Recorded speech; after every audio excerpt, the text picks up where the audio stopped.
कमलायतलोचन लोकपते विजयी भव वेङ्कटशैलपते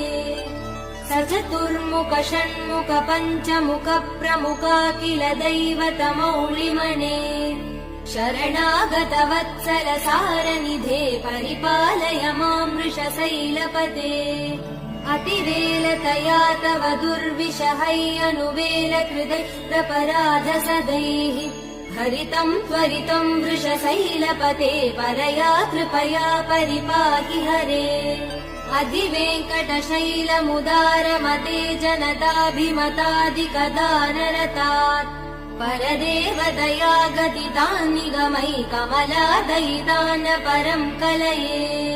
कलवेणुरवा वसगोपवधू शतकोटिवृतात् स्मरकोटिसमात् प्रतिवल्लविकाभिमदात् सुखदात् वसुदेव